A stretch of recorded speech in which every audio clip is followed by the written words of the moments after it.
Sans surprise ou presque, Joseph Kinyubi Kiambungu débutait le 7 janvier 2025 de son poste de deuxième secrétaire à l'Assemblée nationale.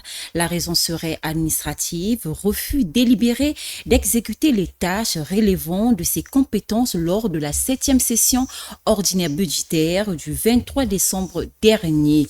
Cette décision, prise à la demande du groupe parlementaire de la majorité présidentielle, s'appuie sur les règles qui régissent l'Assemblée nationale. Mais que cache réellement cette décision? Kinyubi Kiambungu paye-t-il les frais de sa sortie médiatique en 2024? Cette démarche favorise-t-elle la démocratie? Et comment expliquer l'attitude de l'opposition congolaise?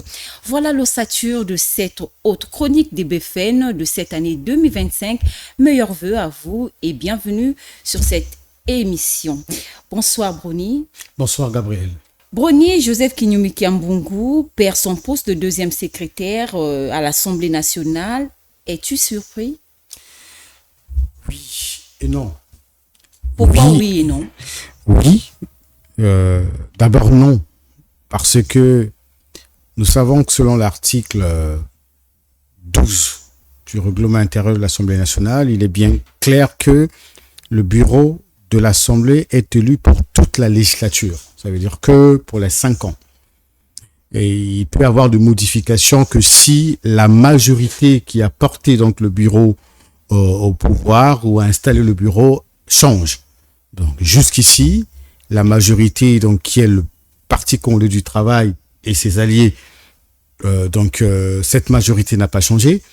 On ne pouvait pas imaginer qu'il y ait réellement, donc à la lumière du règlement intérieur, un changement du bureau.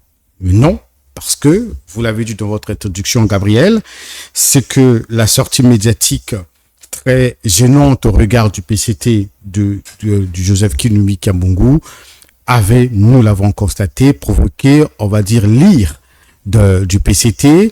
Et finalement, par rapport à la sortie assez violente, on a constaté que le PCT a bien nettoyé et bien lavé avec le détergent Omo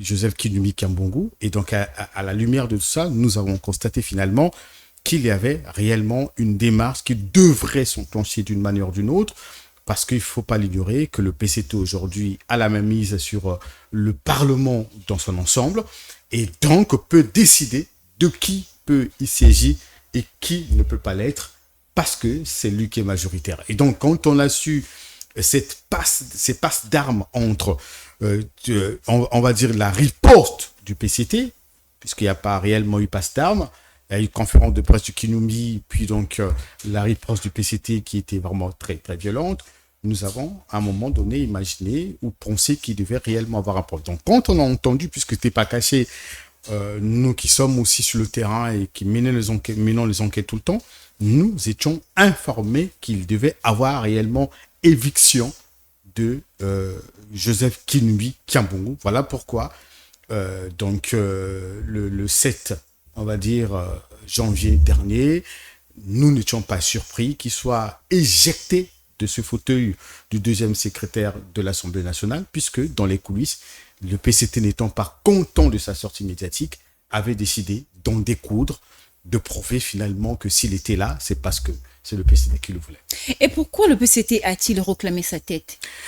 Voilà, tout est clair. Hein. Vous savez que Joseph Kinyubi Kiambungu organise une conférence de presse après pratiquement près de 10 ans ou plus, puisque c'est vrai qu'il s'est représenté plus d'une fois aux élections présidentielles, mais jamais il a organisé sa communication de cette manière où il a tenu une conférence de presse. Et donc, cela manquait à la fois donc à ses militants, ses sympathisants et aussi à lui-même. Et donc, sa sortie médiatique en fin d'année 2024 n'a pas été bien appréciée par le PCT. Et nous avons vu que cela n'a pas vraiment traîné, que le PCT est sorti donc de ses réserves, de sa tolérance, on va dire comme ça aussi, pour réellement riposter et répondre à Tati Mabiala, à Jean bon, après, je vous dirai pourquoi est-ce que je reviens sur Tati Mabiala tout à l'heure.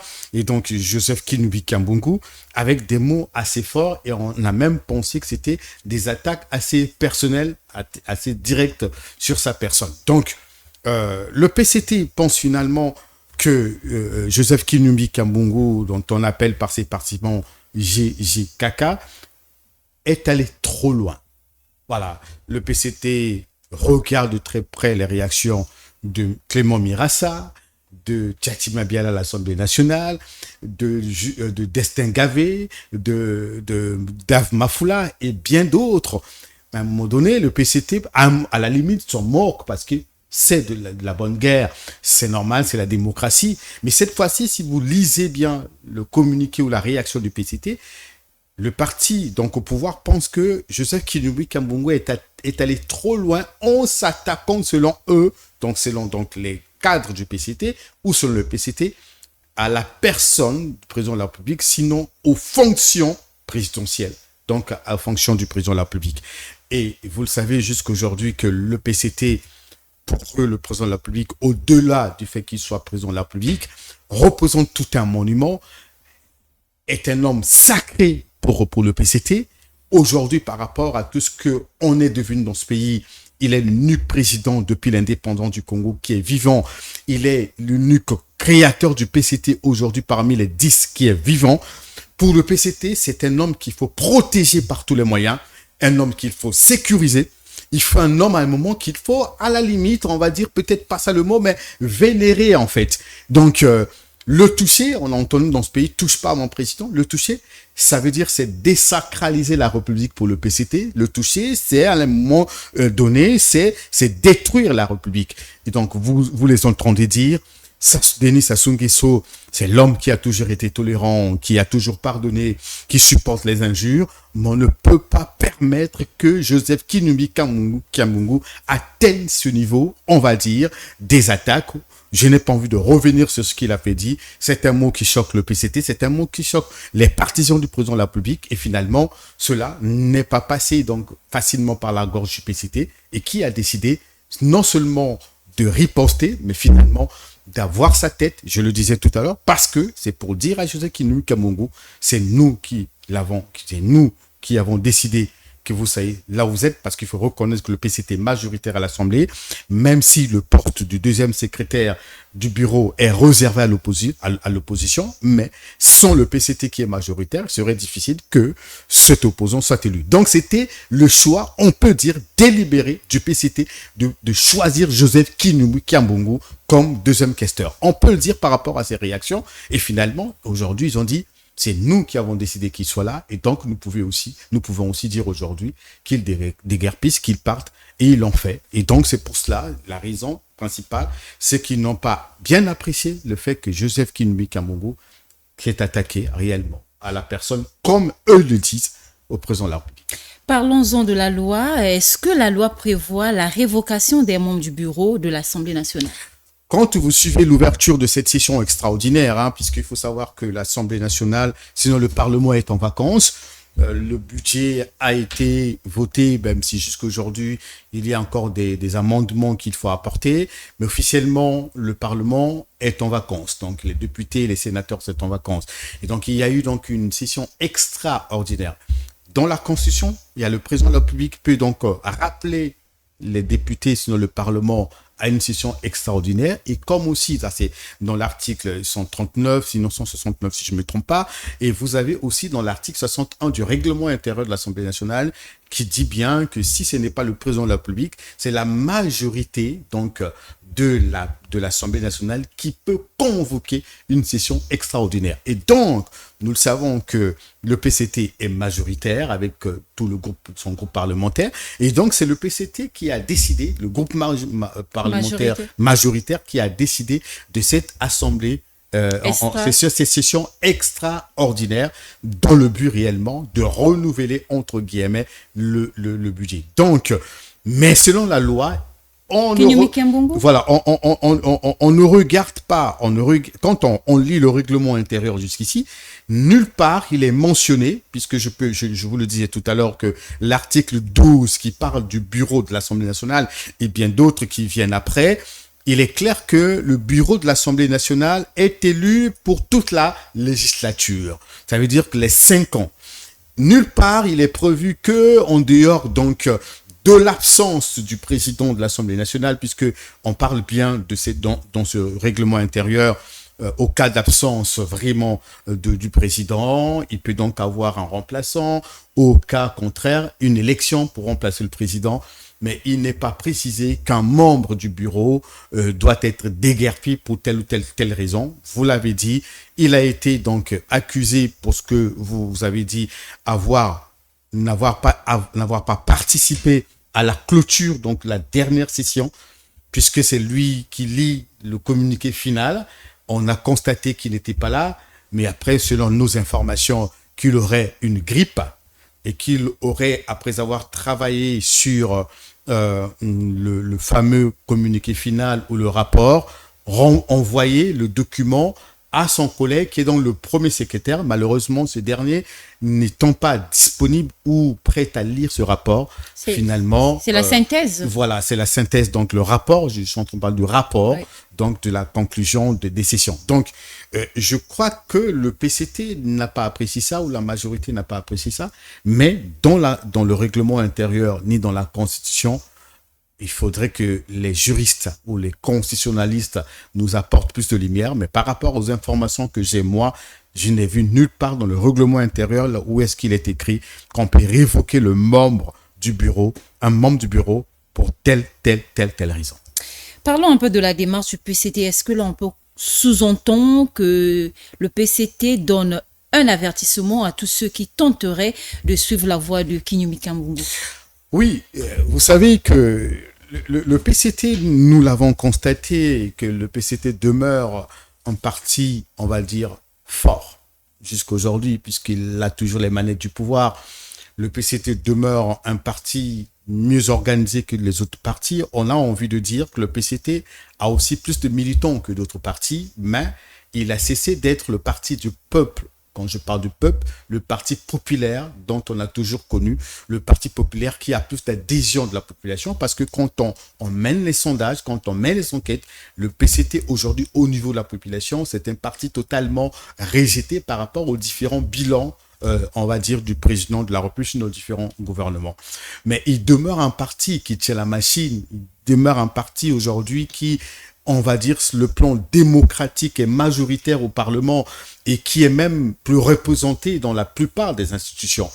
Et donc, aujourd'hui, le PCT est donc dans la phase, il peut sceller le sort d'un homme politique quel qu'il soit. Pourquoi? Parce que depuis quelque temps, nous le disions tout le temps ici, que nous n'avons plus l'opposition comme telle. Et à un moment donné, le PCT, qui veut qu'il y ait réellement de l'équilibre politique, qu'il y ait de l'équilibre démocratique, a besoin d'avoir en face de quelques adversaires politiques, mais qu'il va forcément choisir. Vous avez, par exemple, Pascal Tchatchimabela, c'est pour cela que je le citais tout le temps. On a lu l'interview du président de la République dans Jeune Afrique, il a constaté que Pascal Tchatchimabela s'est affaibli. C'est l'opposition, il voilà. Mais je vous rappelle que selon toutes les informations que nous avons depuis quelques années, s'il est aussi député parce que le PCT l'aurait voulu, l'aurait facilité. Voilà, parce que le PCT, constatant qu'il est majoritaire, étant majoritaire dans tout, on va dire, pratiquement toutes les circonscriptions, n'a pas voulu se retrouver à l'Assemblée sans adversaire politique. Et donc, Tchatchimabela, comme nous l'avons entendu, serait aussi un choix du PCT, et comme d'autres aussi qui sont là à l'opposition. Et nous l'avons aussi dit tout à l'heure que le choix de porter Joseph Kinyumi Kiambungu au bureau, c'est aussi le choix du PCT, parce que c'est le PCT qui est majoritaire. Donc, on constate finalement que le PCT est libre de faire le choix, et ce qui s'est passé actuellement, c'est un avertissement. C'est nous qui décidons, c'est nous qui disons qui peut être là, qui ne peut pas l'être, et tant que celui qui osera ou oserait de s'attaquer au président de la République tel que l'autre l'a fait, finalement, et si vous êtes dans l'hémicycle, si vous êtes DG, si vous êtes ministre, finalement, il faut savoir que nous vous mettrons hors jeu. Et c'est un avertissement qu'il ne faut pas minimiser pour les opposants aujourd'hui qui, on va dire, partagent le même repas à table avec le PCT. Ce n'est pas quelque chose qu'il faut vraiment minimiser. C'est un avertissement, malheureusement, c'est un avertissement, mais malheureusement, pourquoi ? Parce que nous sommes en démocratie. En tant que pays démocratique, le PCT devait quand même tenir compte de ces aspects démocratiques, tenir compte du fait que le Congo est un pays démocratique et finalement, le parti unique qui règne et qui doit dominer, qui doit toujours dominer, en réalité, ça ne veut plus exister. Pascal Leyinda devient le nouveau deuxième secrétaire. Ceci était aussi prévisible? Bon, il faut plutôt voir comment la configuration de l'Assemblée nationale elle est faite aujourd'hui, où elle est constituée.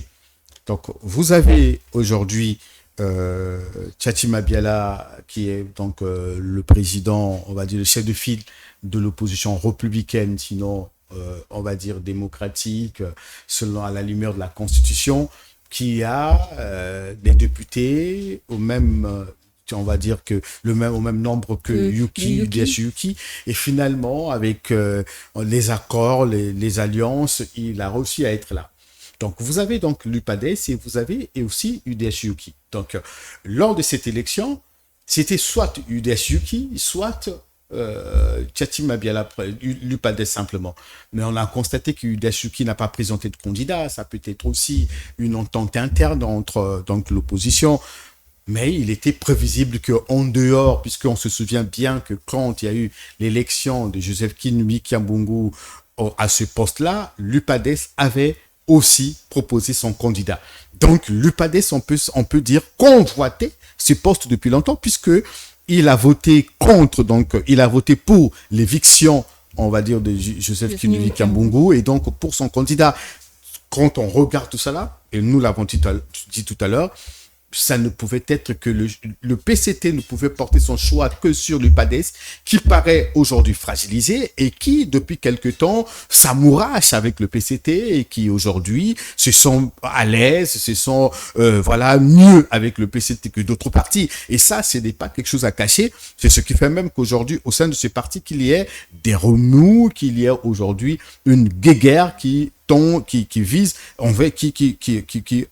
qui va en fait dans le but de vouloir réclamer un nouveau congrès, sinon de diviser le parti. Donc, l'UPADES paraît être plus belle, on va dire, aux yeux du PCT. Ou si vous voulez en termes de parti politique, paraît plus beau, mais sinon, moi, j'aurais envie de féminiser ça pour dire que paraît plus belle aux yeux du PCT que UDS Yuki, qui à un moment était beaucoup plus radical face à ce pouvoir. Donc il est difficile que le PCT offre un peu ce plateau, offre ce poste à UDS Yuki, qui a toujours été très très radical, mais l'UPADES, c'est une très belle femme qui a été déjà convoitée, conquise depuis, et qui avait cédé donc aux caprices du PCT. Finalement, il fallait donc lui offrir ce poste. Donc en réalité, ça ne surprend personne de voir que Leyinda soit là, et vous avez constaté quand il prend la parole, il félicite aussi le président de la République.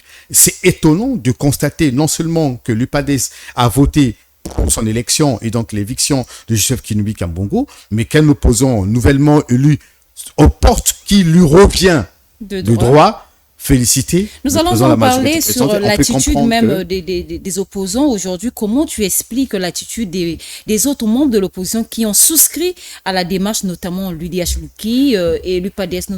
Est-ce que tu peux nous expliquer? C'est clair. Le PCT, je l'ai dit tout à l'heure, demeure un parti fort. Ça, il ne faut pas le minimiser, il ne faut pas le méconnaître. C'est le PCT qui joue le jeu parce qu'il est majoritaire. Et donc, le PCT peut décider avec quel opposant gérer le pouvoir. Parce qu'il n'acceptera pas d'avoir face à lui un opposant qui serait hors la loi, qui serait beaucoup plus nuisible. Par exemple, je ne dis pas que le parti a peur, non. Mais au moins, on a besoin, comme ils le disent eux-mêmes, d'un opposant qui soit, selon eux, républicain, qui soit compréhensible, qui soit docile, qui respecte, voilà, le parti. Et donc, quand on regarde tout ça là par rapport à ce que vous dites, Gabriel, et donc finalement, le PCT fait le choix de ses opposants. Et donc, aujourd'hui, l'opposition républicaine qui veut réellement exister au sein de l'hémicycle et surtout qui veut bien être nourrie, parce que même Pascal Tchatimavela, s'il est là, c'est pas parce que c'est l'opposition qui a voulu qu'il soit là, c'est aussi le jeu politique, c'est donc le PCT qui a voulu constitutionnellement que ça soit Pascal Tchatimavela. Je vous disais tout à l'heure, même les circonstances de son élection à l'Oudima étaient un peu, à un moment donné, compliquées. Et donc, on se rend compte que finalement, c'est le PCT qui fait le choix de ses adversaires. Donc aujourd'hui, ils ont fait le choix. Le PCT donc a fait le choix de Tchatimavela ou de l'UPADES. Et c'est comme ça un jeu politique. On se rend compte en France, c'est pareil. Ailleurs, c'est pareil. On a besoin d'avoir en soi un partenaire qui vous respecte, un partenaire qu'on peut battre aussi facilement, un partenaire, aujourd'hui, c'est le PCT qui nourrit, c'est le PCT qui alimente, c'est le PCT qui dicte la loi. Donc, si vous voulez exister et continuer à exister, et donc il faut obéir aux règles. C'est ce que une certaine opinion pense de Joseph Kinumbi Kamungu. Est-ce qu'après pratiquement 15 ans au bureau, est-ce qu'à un moment donné, il a vomi il a craché dans l'assiette qui le nourrissait? Est-ce que c'est réellement ça? Ou finalement, le divorce qu'il a provoqué aujourd'hui est dû du fait qu'il n'avait plus besoin de PCT, mais on dit de lui qu'il aurait aussi été donc, on va dire, pêché par le PCT. On a entendu ça à gauche et à droite. Et donc, le PCT aujourd'hui fait le choix de son adversaire politique. Et donc, on ne peut pas... vous avez constaté que UDH Yuki est divisé aujourd'hui. Et on dit même que le UDH Yuki qui existe aujourd'hui et qui est reconnu légalement, ce serait même à la solde du Parti congolais du travail. Et donc, finalement, le PCT continuera à régner tant que nous aurons encore dans ce pays les opposants et qui acceptent tout pour leurs propres intérêts que les intérêts de la République. Est-ce que Joseph Kinumbi Kiambungu méritait vraiment un tel départ après 15 ans de service? En politique, il n'y a pas de sentiment, ce sont les intérêts. Ça, il faut le retenir. Il n'y a pas de sentiment, il n'y a pas d'intérêt. Tu me sers, je te sers, tu me sers, je te garde, je te nourris, tu me gardes. Il est difficile, dans le contexte politique, que tu craches dans l'assiette qui te nourrit. Aucun homme politique qui nourrit son opposant n'accepterait finalement qu'il ait en face de lui un opposant qui soit déloyal ou encore, voilà, tel que nous l'avons vécu. Kinumbi Kiambungu, nous l'avons dit, c'est un poste qui revient à l'opposition. Le choix a été porté par lui et il a toujours été élu et réélu par la majorité donc des députés. Donc, il n'avait jamais eu de contestation. Mais on parle de majorité quand même. La majorité pendant les 15 ans, ça a toujours été le PCT.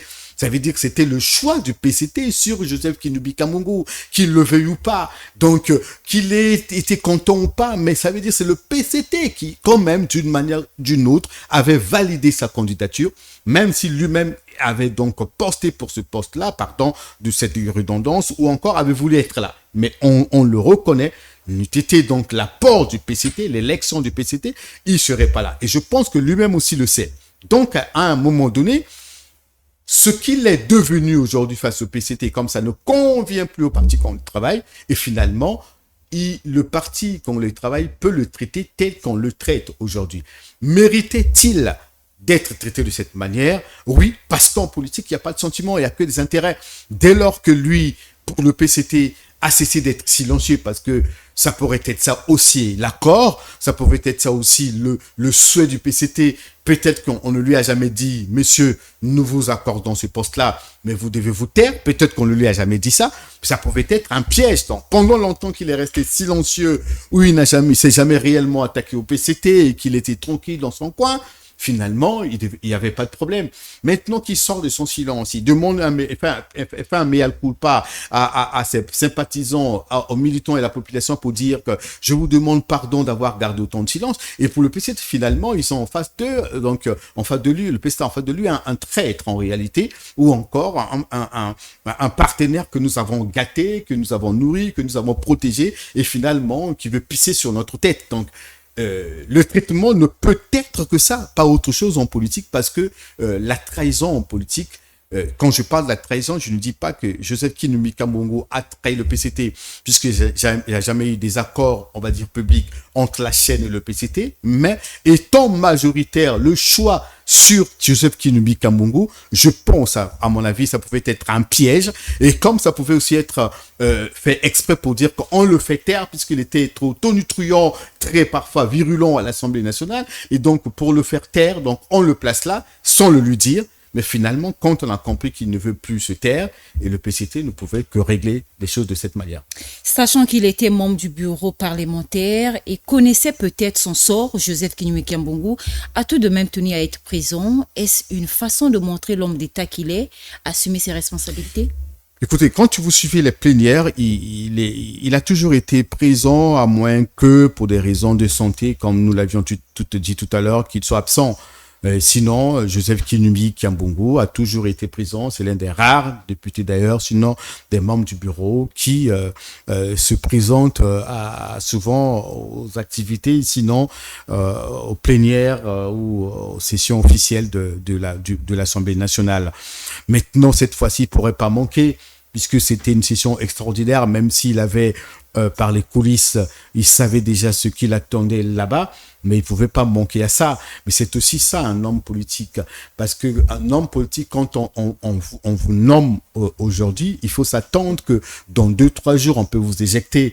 Donc, ce n'était pas, à mon avis, pour Joseph Kinumi Kambongo, on va dire, une carrière au bureau de l'Assemblée nationale. Il savait qu'après 15 ans, ou même après 20 ans, il devait partir de là, même d'une manière délibérée ou encore comment, mais il partait de là.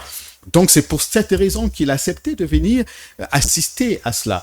Et à accepter on va dire que ce changement, cette passation, on va dire, de consigne entre le nouveau et le sortant. Donc, ça ne peut pas être étonnant qu'il soit. Il le savait, selon les coulisses. Il savait déjà, puisque nous, qui sommes de la presse, nous avons reçu des messages à gauche, à droite, ayant même contacté quelques cadres du Parti contre le travail, nous étions informés qu'il devrait avoir une telle opération contre Joseph Kinumi Kambongo. Donc, ce n'est pas lui qui était quand même dans le bureau d'ignorer cela. Donc, s'il est arrivé, parce que je crois qu'il a pensé, vous l'avez suivi, qu'il demande pardon d'ailleurs, il demande pardon, à mon avis, parce que il n'a pas, à un moment donné, pensé que son absence pouvait causer du tort au fonctionnement donc du bureau de l'Assemblée pendant la clôture. Et donc, il demande pardon simplement. Il dit, bon, je vous demande pardon si cela vous a réellement choqué, mais parce qu'il le fallait aussi à son niveau. Ça peut être aussi expliqué comme la grandeur pour dire, moi, ça ne me dérange pas de partir de là. Je continue de servir mon pays d'une manière ou d'une autre.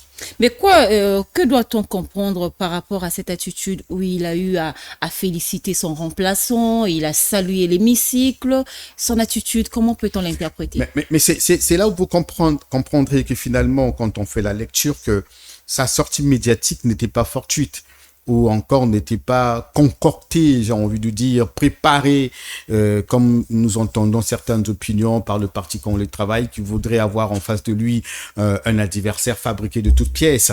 Ça veut dire que Joseph Kinumi Kambongo, quand on regarde un peu ce qu'il a dit dans sa conférence de presse et son attitude le jour donc de son éviction, on comprend finalement qu'il s'était vraiment préparé. Il s'attendait, puisque la riposte de PCT était tellement virulente, tellement violente, que finalement, il fallait s'attendre à des telles représailles. On a envie de dire ça comme ça, entre guillemets. Donc, Je ne pense pas que cela lui est surpris, non, mais je pense aussi, c'est pour répondre à votre question, que son attitude, et c'est simplement pour répondre à ses adversaires politiques, oui, j'ai servi pendant 15 ans, puisqu'il a rappelé, je peux donc céder le poste à quelqu'un d'autre, ça ne m'empêche pas de continuer à servir mon pays, et que je suis heureux de partir, heureux aussi d'avoir servi au bureau de l'Assemblée pendant longtemps, mais il continue d'être député. Donc, c'est aussi peut-être, selon les explications d'une certaine opinion, l'expression de la grandeur, du dépassement. Voilà, donc on reste pas là-dessus, on reste pas là en train de pleurer, de pleurnicher, mais on va dans le dépassement, on surmonte ça et on continue de faire la politique. Désormais, Joseph Kinyume Kiambungu, libre de ses fonctions parlementaires, que peut-on attendre de lui à l'avenir? Bon, la question aujourd'hui, il revient donc sur le siège qu'il a toujours occupé dans l'hémicycle en tant que député. Voilà. Nous le savons, je le disais tout à l'heure, tonitruant, très virulent, l'homme qui aborde des questions de fond, à peu près comme Tati Mapiala, Munari aussi. Pendant longtemps, ça a manqué quand même à beaucoup de ses campagnes, de ses partisans aussi, et à ses partisans et même une bonne partie de l'opinion, parce qu'on a envie aussi à un moment donné de voir la démocratie vivre avec de tels débats au niveau de l'Assemblée nationale, même si l'opposition est minoritaire, mais au moins les débats vivent, les débats contradictoires, les débats de fond, on a envie de les vivre tout le temps. Et donc, je pense que ayant été aussi pendant plusieurs décennies ou à chaque élection candidat aux élections, je crois que s'il n'est pas paumé, s'il n'est pas fatigué, il a donc une autre élection qui l'attend dans un an. Il devrait, à mon avis, se préparer, repartir à la base, jouer son rôle de député comme vous voulez, puisque au bureau de l'Assemblée, on ne parle pas. On doit se taire. Maintenant qu'il reprend son siège, je pense qu'il peut, à un niveau, donc, porter la voix de ces mandants qui l'ont apporté là et peut-être aussi aller sur le terrain pour préparer l'élection présidentielle qui pointe à l'horizon. Merci Bruni pour toutes ces explications. À très bientôt pour d'autres chroniques de BFM sur le plateau ou en terrain. Portez-vous bien. On se dit à très bientôt.